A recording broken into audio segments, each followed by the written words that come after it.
在5000年的历史中，我国诞生了许多大家耳熟能详的神话故事，经过写书与口耳相传等方式进行传播于人民。近年来，古代的神话电影也越来越多。细说小编今天就为大家带来了10部经典好看的中国神话电影，如《大闹天宫》、《哪吒闹海》、《金猴降妖》、《封神》、《青蛇》、《宝莲灯》、《哪吒之魔童降世》等。你看过几部呢？10大经典中国神话电影一大闹天宫。中国古代神话电影排名前10名中，很多都是动画电影。其中最有名的就是《大闹天宫》，该片以神话形式，通过孙悟空闹龙宫反天庭的故事，集中而突出地表现了主角孙悟空敢做敢当、机智乐观、大胆反抗天威、身权的无畏精神和斗争性格。本片作为中国动画片的经典，影响了几代人，是中国动画史上的丰碑。推出后获得了卡罗维发利国际电影节短片特别奖、大众电影百花奖最佳动画电影、伦敦国际电影节最佳影片奖等国内外大奖。哪吒闹海。哪吒闹海是中国经典神话电影大全中和大闹天宫齐名的佳作。该片是我国第一部大型彩色宽银幕动画长片，主要讲述了陈塘关李靖之子李哪吒与东海龙宫之间的恩怨情仇。迄今为止，哪吒闹海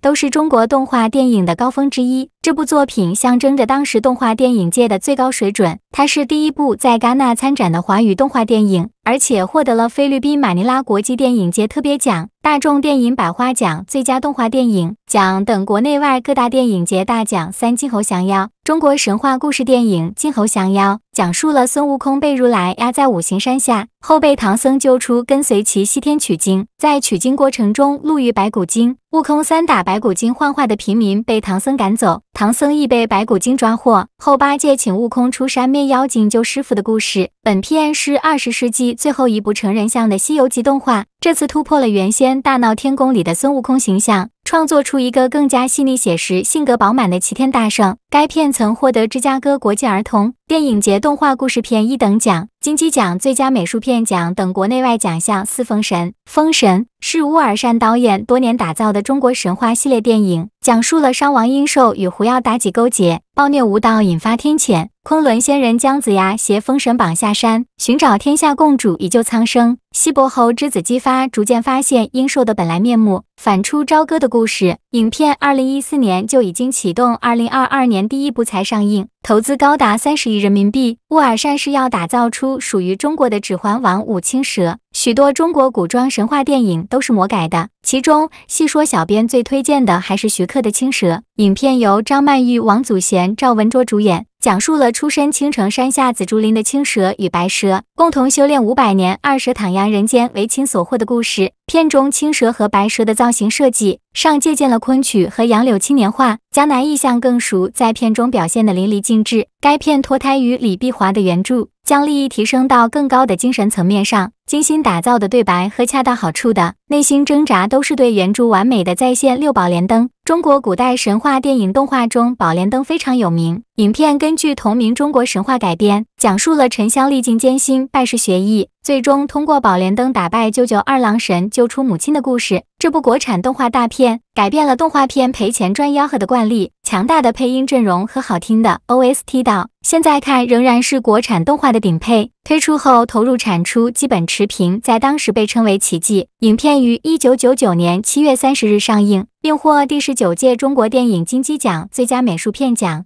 哪吒之魔童降世。10大中国神话电影中，哪吒之魔童降世也是不得不提的热门动画电影。影片讲述了哪吒虽生而为魔，却逆天而行斗到底的成长经历的故事。本片以完成度极高、可观性极强的方式，讲好了一个熟悉又新鲜、热血又感人的中国故事。上映后最终以超过50亿元的票房成绩位居国产动画电影榜首，还获得了金龙奖最佳动画长片奖金奖、华宝奖优秀故事片、金鸡奖最佳美术片奖等多个奖项。牛郎织女。我国不少戏曲老电影都是根据中国传统神话传说改编，1963年的牛郎织女就是其中之一。片中王母容不得牵牛星与织女星的两情相悦，责令他们分离，只允许他们每年的农历7月7在鹊桥上相会一次。该片将这些用黄梅戏舞台剧的形式表现出来，更加具有感染力，尤其是片中人物扮相俊美，唱腔华丽，充分调动了各种艺术手段，使影片内容更加丰富。《西游记之大圣归来》，中国的神话电影许多都是以孙悟空为主题，近年来最成功莫过于这部《西游记之大圣归来》。影片讲述了已于五行山下寂寞沉潜500年的孙悟空，被儿时的唐僧俗名江流儿的小和尚误打误撞地解除封印后，在相互陪伴的冒险之旅中找回初心，完成自我救赎的故事。本片上映后即以优秀的口碑引发网友观众的追捧和媒体的广泛报道。人民日报认为该片是中国动画电影10年来少有的现象级作品，还获得了年金鸡奖最佳美术片奖和中国电影华宝奖优秀故事片奖。